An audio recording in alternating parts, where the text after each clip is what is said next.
Hello, hello. Pag-usapan natin ang nangyari sa ating mundo. At pag-usapan rin natin dito sa loob ng ating bansa kung ano ang gagawin natin. Filipino Guerrilla Forces ang tanging isa sa solusyon na para hindi tayo mataranta. Kung bago ka sa channel na ito, please subscribe and like and share. Para makatulong tayo sa ating kasamahang Filipino Guerrilla Forces. Ang tanging solusyon na magkaroon tayo ng communication kung sakaling magkaroon ng ma-involve tayo sa gera. Pero bago ang lahat niyan ay pakinggan natin ang opinion ng aking dating boss. At mayroong open letter na dumating sa kanya.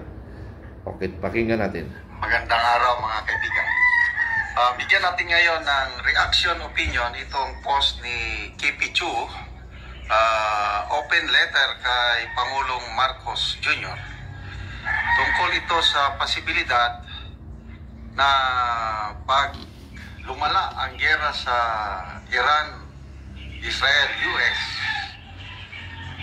ang Iran, inaatake niya na ang mga bansa na may US bases. Baka dumating ang panahon, dahil may US bases tayo dito, yung EDCA sites, baka atakihin din, paulanan din tayo ng Iran ng mga missiles nila. Anong mangyari sa atin? Nakahanda ba ang gobyernong ito para saluin ang mga missiles, kagaya ng Qatar? Okay? So, sa Qatar, pinaulanan ng Iran ng missiles, kaya lang, nakahanda ang Qatar. Maganda yung technology nila, mayroong Patriot, may kung ano yung mga air defense system nila, halos walang nakalusot na missiles. So, ligtas sila. Paano tayo? May missiles ng US sa Pilipinas, yung Typhoon. Nandito ang EDCA sites. Kung lumala ang gera, anong mangyayari sa atin? So, ito yung sulat ni Kipicho. Dear President Marcos, inaatake na ng Iran ang mga bansa na may US bases. They have started with Qatar in the Middle East. Aside from Japan and Korea and US territory Guam, rich countries who are at least able to defend themselves if it comes to that. Only the Philippines has permanent major US bases in East and Southeast Asia. Kailan? 9 EDCA sites. 9 US bases meron tayo. Ang tanong, meron ba tayong kakayahan to defend ourselves? Yun, ang tanong. Iran has just attacked the US base in Qatar with missiles, and there are stories circulating that Iran might attack all US bases to retaliate against US military action. I think kung pwede lang naman, it's time our country openly declares we are neutral and mag-initiate na tayo to dismantle or close or remove the US bases. Please ask the Department of Foreign Affairs, but as far as historical precedents nagawa ni PRRD to unilaterally terminate via notice the BFA in 2020. All you need to do is suspend EDCA implementation via executive order. It won't immediately remove bases, but it sends a strong message to the world. We can issue a formal notice to the US initiating the termination countdown in 180 days, wala na. Sana in 180 days, buhay pa ang world. We can have the Senate fast-track a resolution of non-support. We can also, if hindi tayo tuta, yun ang problema. Kung tuta, wala, tuloy lang ang likaya. Declare to the world that the Philippines is pursuing an independent, non-aligned foreign policy, and that hosting foreign bases puts Filipinos at risk. We can use this to justify base withdrawal without being hostile to the US. Sir, executive suspension takes effect within 24 hours. Diplomatic notice to terminate BFA within 180 days. Senate resolution 1 week. An executive memorandum will not dissolve the bases ASAP, but at least alam nila where we stand.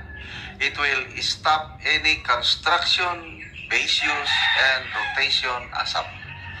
Senate resolution will also send signal to the world that the Filipino public does not support the US bases, so that we should not be targeted. Mas urgent ito kaysa yung impeachment kasi patay na tayo lahat pag di nyo ito ayusin habang may time. Bilisan nyo ng marami pa kaming pangarap sa buhay. Okay? So, in fairness, napakaganda naman itong vision na ito, yung nakikita ni Crescent na posibleng mangyari.